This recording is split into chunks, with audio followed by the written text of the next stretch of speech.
Hi everyone, Sandman here. Everyone knows that women prefer alpha males, the men that are financially successful, good looking, muscular, tall, and have a full head of hair, and have a charming personality and say the right things at the right time. And an alpha male can be any man that has put effort into improving his outward appearance for the rest of the world, and more specifically, for women. Women look for strong outside qualities in males, because those are the same types of things that most women are taught to value in themselves. And a woman is supposed to project success, and so should her man, and that's the way they see it anyways. And being a successful man, it seems, has very little to do with having a rich and meaningful inner life, or finding inner peace and happiness. Being an alpha is about being the opposite of that. It's about conformity and changing yourself to accommodate yourself to what women want. You come second, and everything you do is for her first and foremost, even though society has convinced you that you're doing it for yourself and to get laid. That's why whenever I see a formerly alpha male with his wife and 3 or 4 kids attached, I often feel like it's poetic justice. Men like him were apparently lucky enough to get hot women in their 20s and then marry them, and now they often resemble a shell of a former alpha male. While most women are after alpha males, many beta and omega males are also guilty of being attracted to beautiful alpha females that radiate youth, sexuality, health, and fitness. But most beta and omega men have no idea about the dangers inherent in such women. Inside of them, they too wish that they could be alphas. But to be a true alpha male, it's almost like you have to be one from a very young age. If you're a big, dominant kid growing up with lots of confidence and you rule over the other kids in the playground, you feel confident in your social skills and physical prowess early on, then you basically become an alpha male and have your pick of all the different women that you want. You essentially have almost everything going for you at a young age. But if you start your life much like an omega male, and your social skills, your physical appearance, and other outward qualities are poor, then you're effectively handicapped for the rest of your life, and you're trying to play catch-up to the other alpha males. And you'll probably never become the quarterback and run off with the homecoming queen. Instead, most men that are omegas early on in their lives will continue to feel down about themselves and their self-esteem for the rest of their lives. Every time an omega male has his self-esteem destroyed or trampled on by the state or other alpha males, his best hope is usually to become a beta male provider and keep his head down and hide from the oppressive regime. But he's not living, he's just surviving. And this is what many men going their own way are doing today. They're not living and thriving, but they're instead just simply surviving in a world that's often hostile for them. So they basically go and play video games and masturbate during the day. If you're a man like this, I challenge you to strive for more, because the alpha-beta paradigm could easily reverse itself in the future. What was first may actually become last, and what was last may become first. For men to grow as individuals, we have to learn how alpha males and the state, as well as women, are working together to keep us subjugated and to find ways to fight back. MGTOW is one of those ways for betas and omegas to basically fight back passively. And it's also a place for some alpha males that have given up on the PUA to also take part. Most alpha males are too busy getting married or playing the field, and think that going your own way is choosing a matte versus glossy finish for their Ford F1 pickup trucks. Omega men might be trapped outside of normal societal social circles, but they're free to be themselves to a certain point, and think and feel any which way they want, and in that sense they can build their own self-esteem. And alpha males are trapped by staying alpha. Their purpose in life is to stay at the top of the hierarchy, to stay on top of what they see as a giant prison with themselves playing the wardens. And their lives are often spent constantly looking over their shoulders with fear that some other man is going to take what they have, or the fear that some other man will come and destroy them. When you were younger, you'd think that the alpha males would be picking on the beta males, the ones next in line, behind them for power in the playground. But instead, they would pick on the omega males, the men most unlikely and unable to defend themselves or rise in the hierarchy. Why do they have it out for men with superior minds and weak bodies? And why are they trying to destroy the dreamers with ideas who are seemingly not an immediate threat to them? I think that deep down the alpha men are scared of the omegas, and so are many of the women. I believe that omega men are the most powerful mental force on this planet, because they're truly free to think and be themselves. So alpha males, women, and the state have to work hard to destroy the self-esteem of the omegas. Because God help them if some so-called omega male should ever get the upper hand on them. Lately, if you watch television, you'll see shows like The Big Bang Theory, and you'll think to yourself that women are starting to like nerdy guys for their financial positions, because manual labor jobs are disappearing in our economy, and jobs where a man has to think are increasing in scale and size. And you'd think that female hypergamy is making women desperate for nerdy guys that make money and have status. But I don't think that's actually what's happening. I think that women are threatened by nerdy guys because these so-called pesky omega males with their computers and technological revolutions are weakening women's paradigm of control over men. And many omega men invented and worked on the early internet. And think about this. Women use their phones to socialize these days. Their phones are technologies that were invented by men. And men are essentially reshaping female communications. Isn't that interesting? And men are the ones giving women their voice for a change. Every new innovation by an omega man makes other men aware of the reality of female nature. And I think that subconsciously women are trying to distract the omega men so that they can stop innovating and instead focus their attention on women instead. That's my theory anyways, and why women are also going to Comic-Con and gaming conventions, and taking part in geek culture and video games. But what most women don't seem to understand is that omega men are socially awkward, and there's no changing that. Omega men will never bend to the will of women, because they're predominantly those creepy guys that women see gawking at their breasts, or who say the wrong things on dates. Gamergate is to some extent about socially awkward guys fighting back against women that they see a threat to their culture.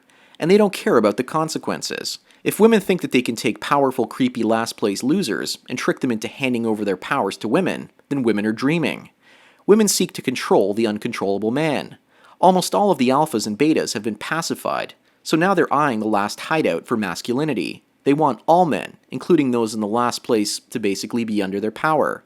They want males with Asperger's syndrome and even mild forms of autism to basically bow down to their breasts. With regards to my own status, for most of my childhood, up until the 10th grade in high school, I was an omega male. I was into D&D, into gaming, computers, Star Trek, Star Wars, and geek culture in general, because it was my last refuge from the sports and other forms of masculinity that I wasn't any good at. But in the 10th grade, I started working out for about an hour a day, every single day, and got myself the body of an alpha male. And I also bought new clothing, learned to drive, and improved my outer shell to the world. But on the inside I was still that old omega male, and most women could see right through what I was doing. But some women just wanted to use me for my body, and at that time I had no problems with that. And over the last 15 years, I worked on my social skills and worked my way up to becoming a beta male. If you wonder why I was an omega to start with, it has a lot to do with the fact that I couldn't really speak English until I was about 6 or 7 years of age, so that really put me at a disadvantage. Women expect men to organize in hierarchies so they can more easily pick the men with higher social status. There has always been some confusion between omega males and zeta males as well, and I'm adding a link in the description below to an article called "So What is a Zeta Male Anyway?" And according to that article, zeta males are men that are transcending the hierarchy. But very little is mentioned about the omega males and the difference between omegas and zetas.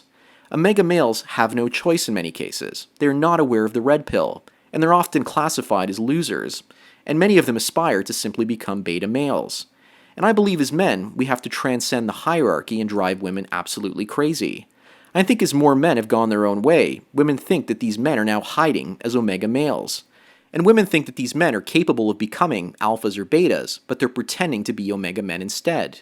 But what women don't understand is that movements like men going their own way are attempting to escape the hierarchy completely. And this confuses women, because for most of history, men figure out their place in the hierarchy, and women observe them, and then connect with the males that they want based on their social status. Back in high school when I was an omega male with the body of an alpha, this was very confusing for a lot of people, so they came up with reasons why I was the way that I was. How could a man look like an alpha and be into video games at the same time? And the answer, of course, was he had to be gay. And when a man chooses not to be part of the hierarchy, he's often considered gay in an attempt to shame him back into some type of social structure. What also happened was that gay students started hitting on me when they heard this. What was I supposed to do? Stop bodybuilding so that people would see me as straight, and I would thus become weak once again, so that the alpha males could kick my ass, yet again.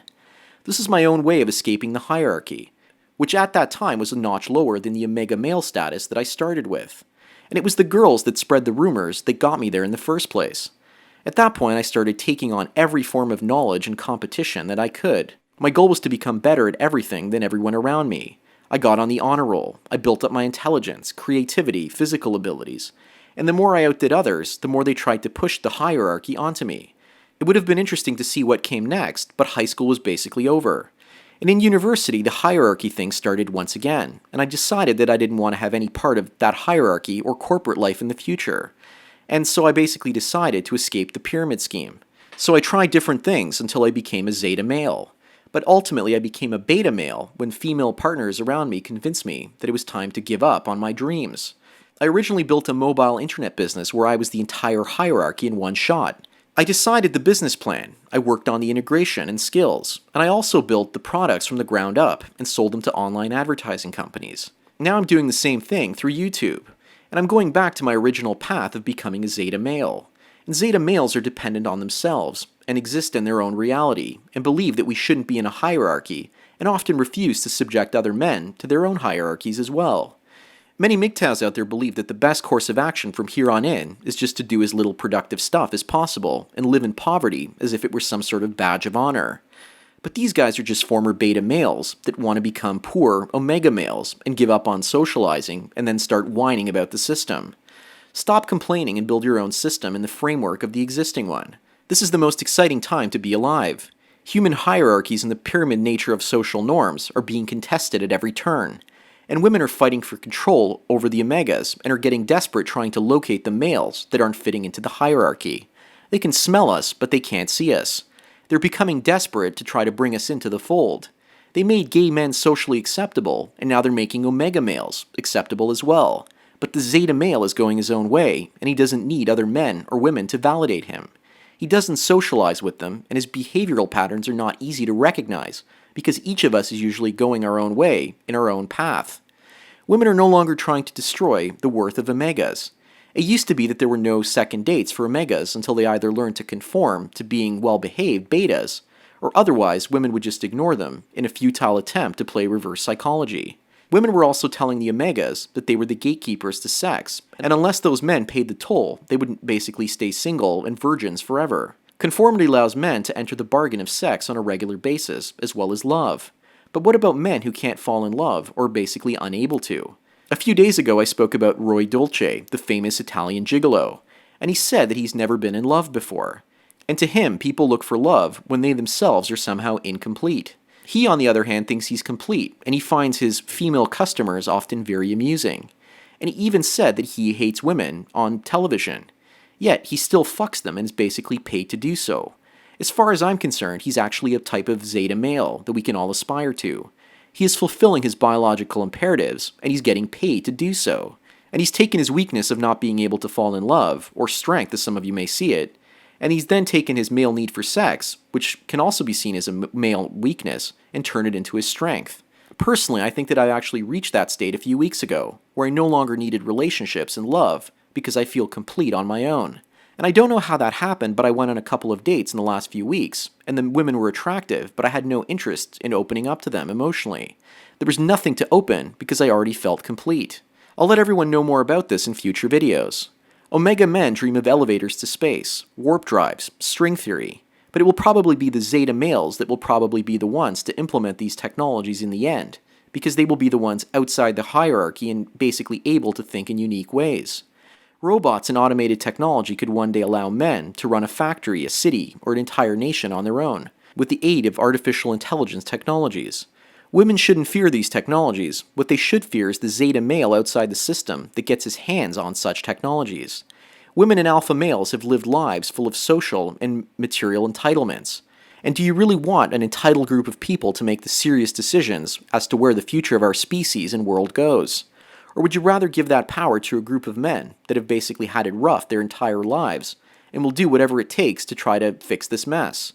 Women's attempt to destroy geek culture and root out the zeta males that they think are masquerading as omega males has not worked, and it's failed. So now they're trying to destroy omega male culture and diluting it with bad video games and flooding it with uncool girls that are basically destroying it. But omega culture is not static. Women are trying to hit a small and nimble target that's constantly changing and shifting direction. Most women and alpha males do not evolve, they simply try to control others. They stay how they've always been and are constantly in fear of losing their power. Thus, infiltrating and subverting zeta male culture is impossible for them. My advice to all the men out there going their own way is to truly go your own way. Do things in other ways that other people simply don't understand, therefore they can't control you. My clients used to call me in the mornings and try to wake me up because they knew that I would sleep till noon. So now I go to bed at 6 a.m. and wake up at 2 p.m. and I turn off my phone. I ghost more than I ever have before. I'm up all night so that I can be as creative as I want without interruption, yet people are still trying to interrupt me. It's 2:30 in the morning as I script this video, and it would basically be impossible for me to write this at 10 a.m. without at least 2 coffees and a headache. I'm planning on eventually moving from city to city, town to town, and live and work remotely on the go. All I need is a couple of bags, a rental car, and a hotel room, and I can be anywhere and nowhere at the same time. How's that for messing with the social hierarchy? Anyways, I've gone much longer than I thought in this video. So thanks for taking your daily dose of red pills, and enjoy the rest of your day. Cheers.